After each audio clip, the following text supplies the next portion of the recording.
నమస్తే. ఇవాళ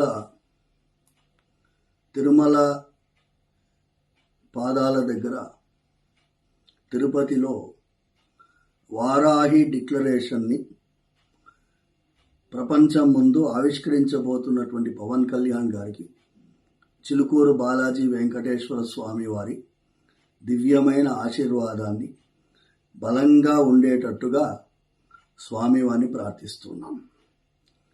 ఈ వారాహి డిక్లరేషన్ ఎక్కడ చేస్తున్నారు అనేది ముఖ్యం. అది ఆదివరాహ క్షేత్రంలో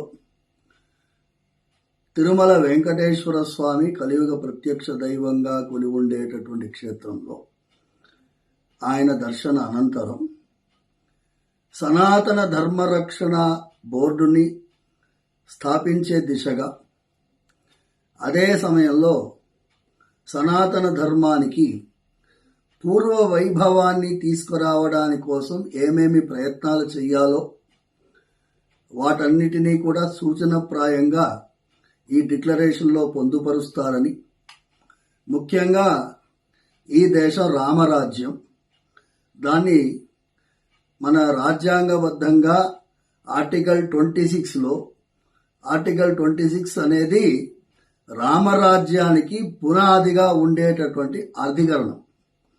అందులో సుప్రీంకోర్టు సరిగ్గా దాన్ని నిర్వచించకుండా, ఇంటర్ప్రెట్ చేయకుండా చేస్తున్నటువంటి రాంగ్ ఇంటర్ప్రిటేషన్, సరిగ్గా దాన్ని నిర్వచించకపోవడం వల్ల ఇవాళ రోజు మనం పడే అవస్థల్ని సమాజం ముందు తీసుకొచ్చి ఈ ఆర్టికల్ 26కి సరిగ్గా ఇంటర్ప్రిటేట్ చేసేటట్టుగా ఈ ప్రయత్నాలు చేయబోతున్నామని వారాహి డిక్లరేషన్లో ఉండాలని మనస్ఫూర్తిగా ప్రార్థిస్తూ, పవన్ కళ్యాణ్ గారు ఆంధ్రప్రదేశ్కి ఉప ముఖ్యమంత్రి, ఆయన చేసేటటువంటి ప్రతి ప్రయత్నంలో స్వామివారి ఆశీర్వాదం ఎలాగ ఉంటుంది, మా యొక్క సంఘాకారం సహాయ సహకారాలు నిర్మగా మెండుగా ఉంటాయని మనస్ఫూర్తిగా ప్రార్థిస్తున్నాం.